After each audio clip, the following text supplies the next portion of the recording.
Assalamualaikum warahmatullahi wabarakatuh. Alhamdulillahirabbil alamin wassalatu wassalamu ala asyrafil anbiya wal mursalin wa ala alihi wa sahbihi ajmain. Insyaallah pada hari ini saya akan membentangkan topik yang bertajuk tokoh ataupun ulama yang masyhur pada zaman dahulu, iaitu Asy-Sya'bi. Sebelum itu izinkan saya untuk memperkenalkan diri saya. Nama saya Muhammad Syahrin Najmi bin Hilmi, pemegang nombor matrik I20204889. Manakala pensyarah saya ialah Ustaz Suhaimi bin Abdul Wafir. Terima kasih diucapkan kepada Ustaz kerana telah memberi kepercayaan kepada saya untuk menerangkan tajuk ini. Baiklah, tanpa membuang masa, marilah kita lihat pada slide yang pertama, iaitu biodata Asy-Sya'bi. Nama penuh beliau adalah Amir bin Syurahil, dan beliau adalah antara ulama tabi'in yang terkemuka. Beliau lahir pada pemerintahan Khalifah Umar bin Al-Khattab, iaitu pada tahun 17 Hijrah.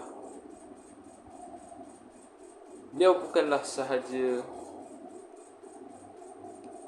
orang-orang yang biasa, malahan beliau ini adalah seorang imam kepada ilmu, seorang penghafal hadis dan ahli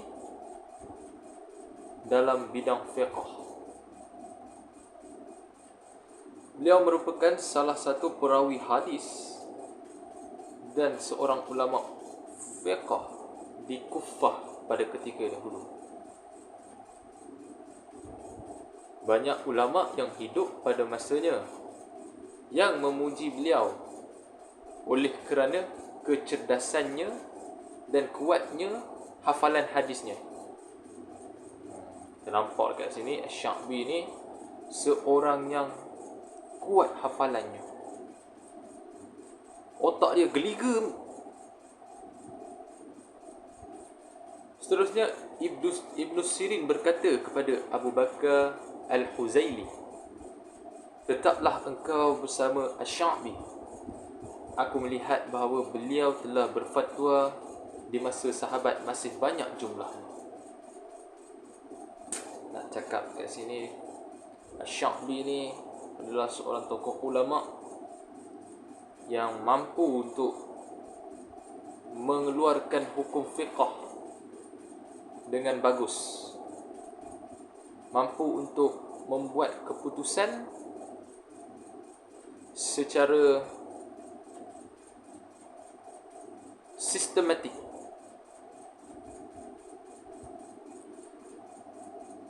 Ibnu Abi Layla berkata, Asy-Sya'bi adalah seorang ulama hadis, sedangkan Ibrahim Naqai seorang ahli qiyas. Dan Asy-Sya'bi sendiri pernah berkata, kami bukan fuqaha, kami hanya meriwayatkan hadis. Kat sini Asy-Sya'bi berkata yang beliau hanyalah meriwayatkan hadis-hadis sahaja. Malahan beliau juga mengatakan yang beliau bukanlah para fuqaha. Jadi kita nampak kat sini kepribadian Asy-Sya'bi dalam ayat dia, iaitu beliau adalah seorang yang rendah diri, orang putih kata humble. Seterusnya, beliau juga menuntut ilmu pada usia muda dahulu. Dan dia mempunyai, iaitu Asy-Sya'bi, mempunyai hafalan yang kuat yang dia sandarkan tanpa menulis. Tiada aku menulis di lembaran putih atau aku dengan hadis dari seorang, melainkan aku mampu menghafalnya. Dan tiada pernah aku mendengar perkataan dari orang, melainkan aku tak ingin dia mengulangi ucapannya. Baiklah, di sini kita nampak bahawa Sya'bi ni dia tak menulis satu pun hadis daripada seseorang. Malahan dia menghafal hadis yang disampaikan oleh seseorang itu.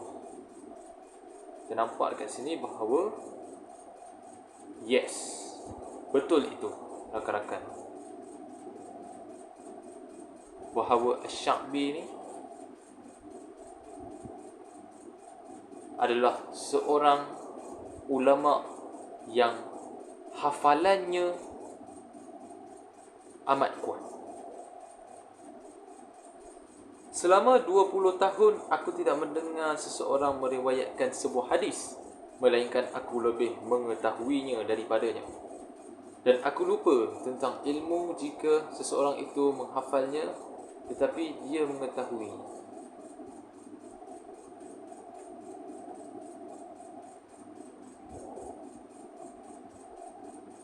Beliau mendapat kesempatan untuk bertemu sebanyak kurang lebih 500 sahabat. Nampak kat sini, kita nampak yang Sya'bi ni rajin berhijrah ke suatu tempat untuk bertemu dengan sahabat. Dikatakan dekat sini lebih 500 sahabat dia bertemu.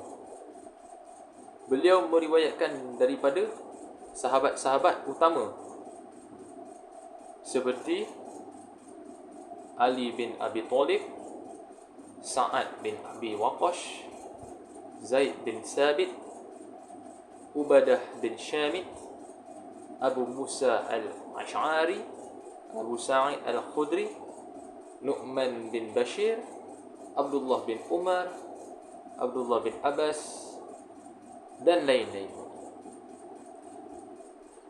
Yang disebut di sini hanyalah sahabat-sahabat yang utama sahaja yang beliau meriwayatkan hadis-hadis.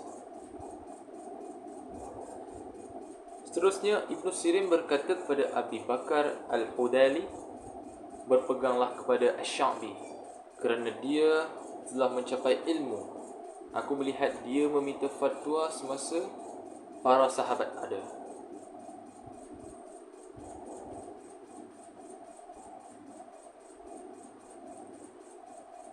Abdul Malik bin Amir berkata, Ibnu Umar melewati Asy-Sya'bi ketika dia bercakap tentang penyerangan, dan dia berkata, orang ramai menyaksikannya, maka dia menghafal dan lebih mengetahuinya.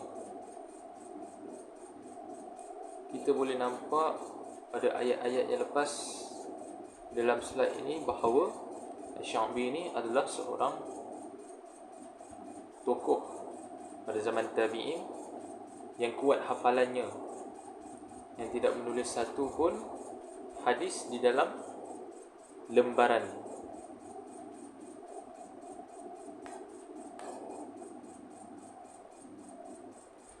Dan kita boleh nampak daripada ayat-ayat yang dikatakan oleh para sahabat bahawa Asy-Sya'bi ini adalah seorang yang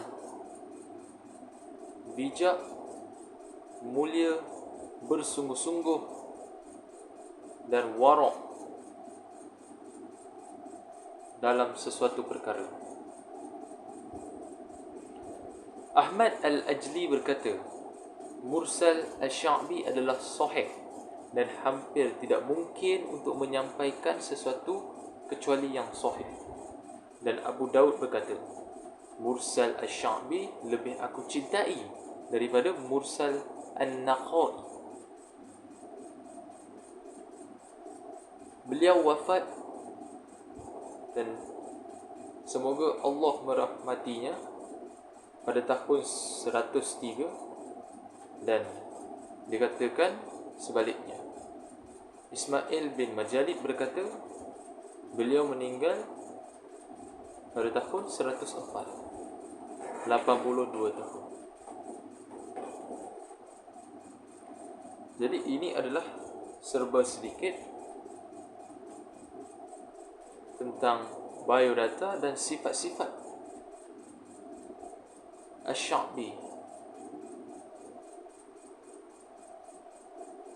Kesimpulannya yang kita dapat pelajari ialah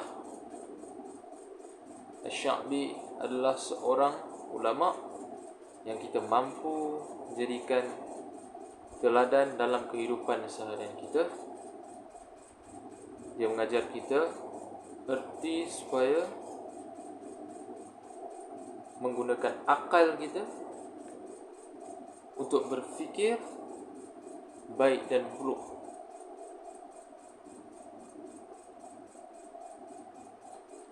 Abu Ja'far At-Tabari dalam Tabaqat Al-Fuqaha, beliau adalah ahli sastra, fiqh dan ilmu.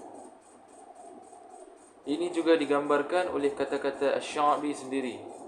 Saya tidak tahu apa-apa selain syair, dan jika saya mahu, saya akan berzikir kepada anda selama sebulan dan tidak akan mengulanginya.